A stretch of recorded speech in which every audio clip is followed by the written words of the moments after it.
अबू सुफियान शाम से एक काफिला जिसमें 50,000 सोने के सिक्के और हर किस्म का माल मौजूद था लेकर मक्का जा रहा था। लेकिन दरमियान में एक बहुत बड़ा मसला था। मक्का पहुंचने के लिए उसको मदीना के पास से गुजरना लाजमी था और मदीना में मुसलमान इस काफिले को लूटने के लिए तैयार बैठे हुए थे। तो अबू सुफियान ने सोचा कि क्यों ना, एक मिनट, मुसलमान काफिला लूट रहे थे, मुसलमान कैसे काफिला लूट सकते हैं, और वो भी रमजान के महीने में।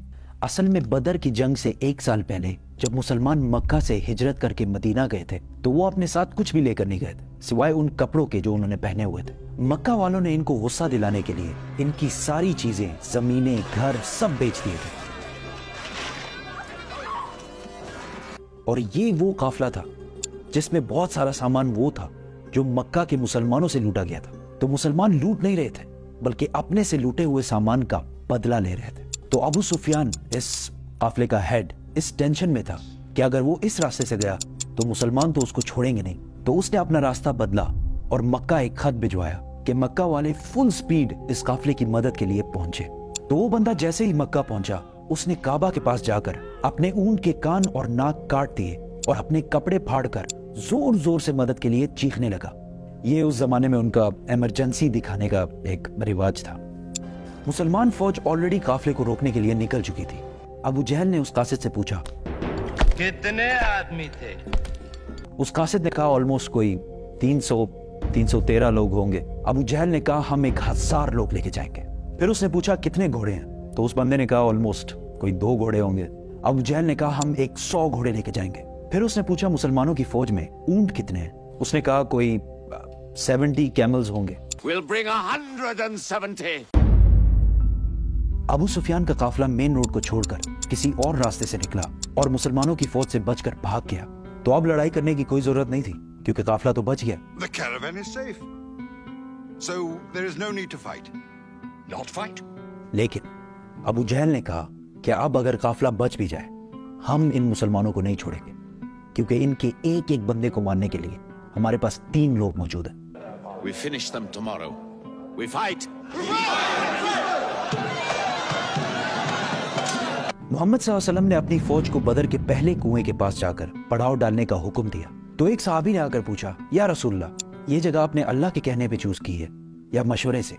तो आप सल्लल्लाहु अलैहि वसल्लम ने कहा कि ये तो हमने मशवरे से चूज की है। तो उसने कहा कि अगर हम आगे जाकर पड़ाव डालें तो वहां पानी भी ज्यादा है और हम दुश्मनों को इन कुओं पर कब्जा करने से भी रोक सकेंगे। आप सल्लल्लाहु अलैहि वसल्लम को इसका मशवरा बहुत पसंद आया और पूरी फौज आधी रात को इस जगह से इस जगह पर मूव हुई।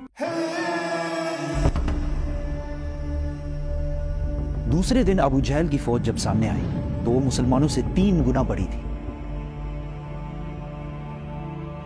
Utba, a very rich मक्कन businessman, अपने भाई और बेटे के साथ सामने आया और मुसलमानों को चैलेंज किया कि कोई है जो हमसे आकर लड़ाई कर सके। मदीना के 3 अंसार इनसे लड़ने के लिए सामने आए। तो उतबा ने कहा, ये कौन है? हमें अपने भाइयों के सर काटने हैं जिन्होंने अपने बाप दादाओं के रिलीजन से बगावत की है। हजरत हमजा, हजरत उबैदा और 24-year-old अली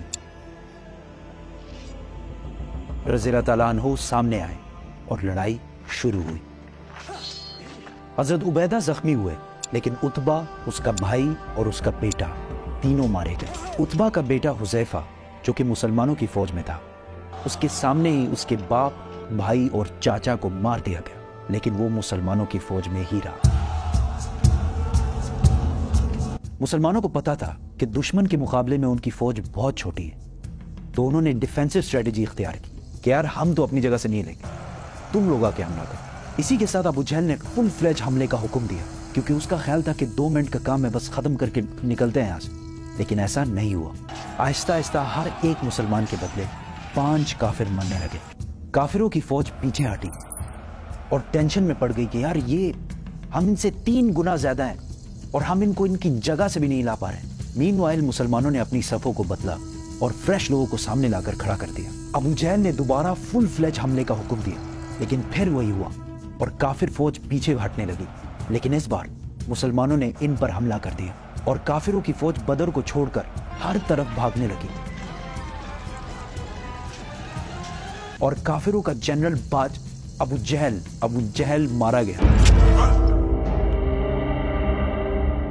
मक्का में सारे जीत की खबर का इंतजार कर रहे थे, क्योंकि पिछले 60 साल में मक्का के कुरैश को कोई बड़ी शिकस्त नहीं हुई थी और ऑलमोस्ट 65 साल पहले इन्होंने अब्रहा के 60,000 फौज को भी हराया था और इसकी वजह से पूरा अरब कुरैश को अपना लीडर मानता था। लेकिन अब मक्का के कुरैश सिर्फ 313 लोगों से हार गए थे। पहले जो लोग जंग से भागकर मक्का पहुंचे तो उन पर किसी ने यकीन ही नहीं किया कि ऐसा हो ही नहीं सकता कि हम जंग हार गए हों। लेकिन आहिस्ता आहिस्ता उन्हें समझ आने लगी कि वो ये जंग और पूरे अरब में अपनी इज्जत हार चुके हैं। एक मशहूर वेस्टर्न हिस्टोरियन लिखते हैं कि जंग बदर से पहले अरब मोहम्मद को एक कमजोर आदमी समझते थे जिसको अपने ही लोगों ने निकाल दिया था और वो दूसरों से मदद मांगता फिरता।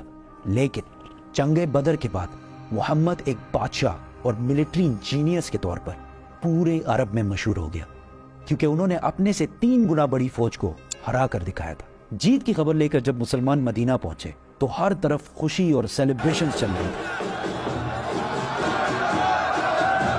लेकिन जैसे ही रसूलुल्लाह सल्लल्लाहु अलैहि वसल्लम अपने घर में दाखिल हुए तो उनको पता चला कि उनकी बहुत ही प्यारी बेटी रुकैया, जिससे वो बहुत प्यार करते हैं, कुछ ही दिन पहले फौत हो चुकी है।